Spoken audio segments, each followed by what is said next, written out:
Executive Chef for the Lake Louise Ski Resort. I'm Adeo Velati, and welcome to our first edition of Cooking in the Alpines. I have Executive Sous Chef here, David. We're going to show you how to make some Lake Louise fantastic pizza dough and pizza. So, we'll go over to David here and we're going to explain some of our products.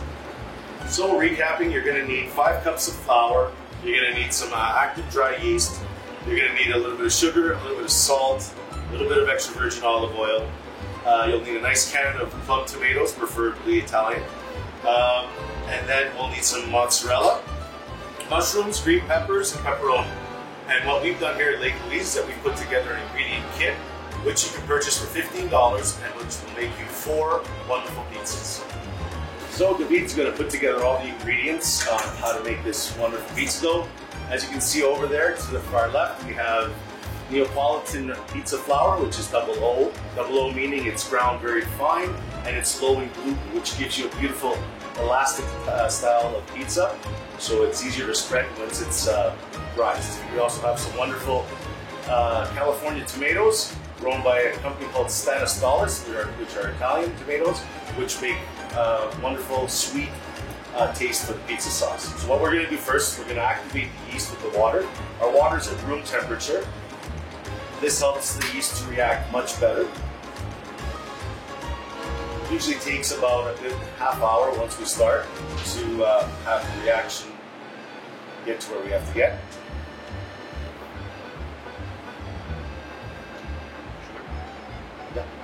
So now he's going to add the sugar and some salt. That counter reacts the yeast and gets rid of the acidic taste that you might get in a pizza dough.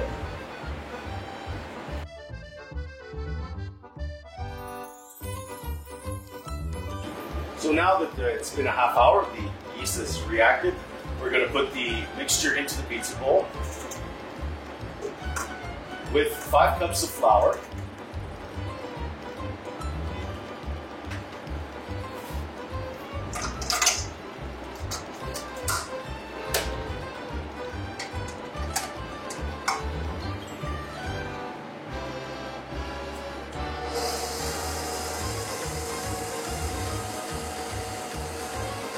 slowly add the water.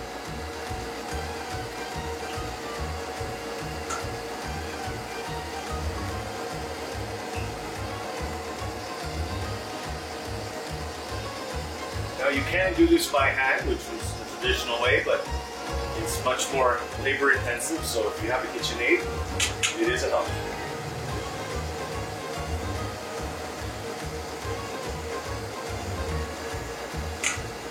Once it's mixed all that in, it's going to add a little bit of extra virgin olive oil.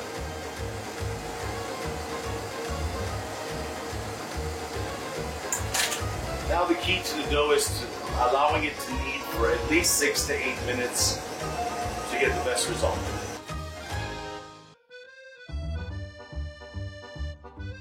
Okay, so now that it's been about 8 minutes, let's pull it out of the bowl. And your pizza dough should not be sticking to the bowl at all. It should come out nice and clean. And now it's ready to be kneaded a little bit, just by hand, just to give it a nice round shape.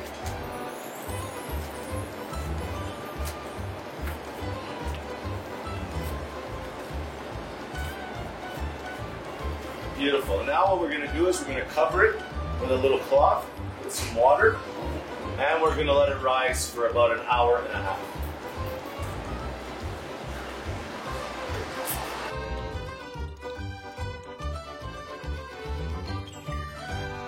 So now that we've given this an hour and a half to rise, as you can see, it's doubled in size. So what David will do now is he'll portion it into 4 portions.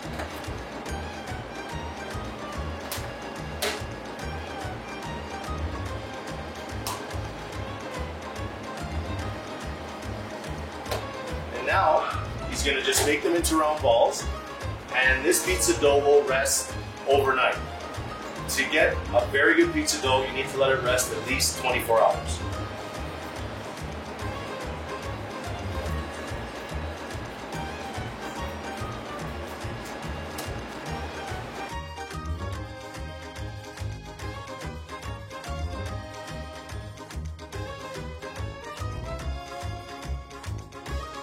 So while our pizza dough is finishing up rising, we're going to make the pizza sauce. So you're going to need 794 grams of wonderful plum tomatoes. You're going to need a tablespoon of dry oregano.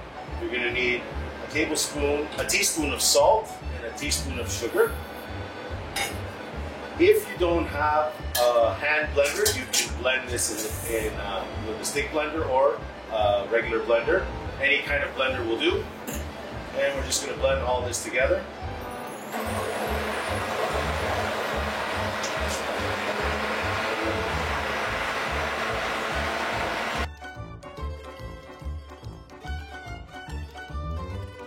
Alright, so now the pizza dough is ready.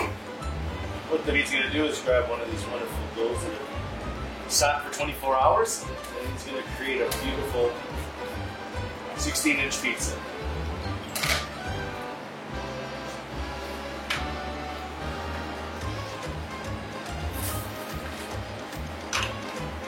So you'll need a little bit of flour to help the pizza dough not stick to your countertop. And you're going to slowly open it up with your hands with a circular motion. Now you can use a rolling pin if you feel more comfortable. This is a technique that does take time to learn. So I would recommend you opening it up with a rolling pin to start. As you can see, the dough is very flexible because it had 24 hours to rest. Once you've rolled it out, you're going to grab your pizza pad. You're going to spray a little bit of canola spray on it. Then we're going to put cornmeal on the bottom. And the cornmeal doesn't really absorb into the pizza crust. What it's designed for is to give you a nice crunch at the end of your bite when you have your pizza. It's a very Italian style way of eating pizza.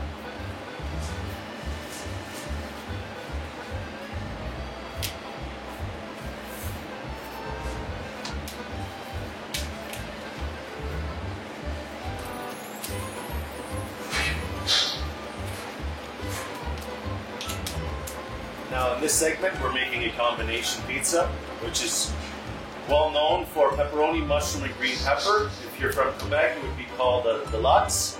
Everywhere in Canada, it's got its own name, but combination, deluxe, all dressed are all usually pepperoni, mushroom, and green pepper.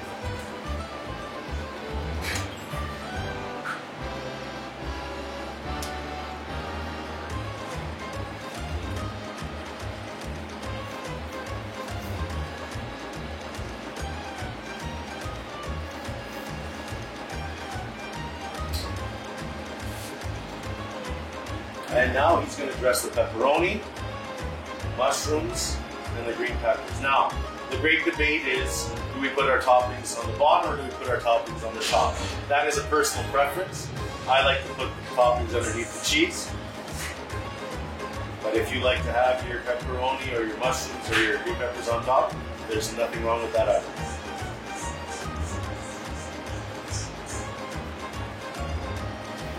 Now, as he's finishing up the pizza, now the key to having a Neapolitan style pizza is the heat that's going to be in the oven. So you need to make sure that you've started your oven at least 45 minutes to 1 hour prior at a minimum heat of 500. If your oven can go to 525, that's fantastic, but it's got to be heated up minimum 45 minutes before you put your pizza in. Okay, so our oven's set at 500. And we're going to put it in. So pizza's in the oven now. It'll take about another 7 to 8 minutes and it'll come out and we'll be ready to eat. Okay, so as you can see, our wonderful combination, deluxe, all dress, however you'd like to call it, is ready. And it is wonderful. Looking forward to seeing you on our next segment. Thank you.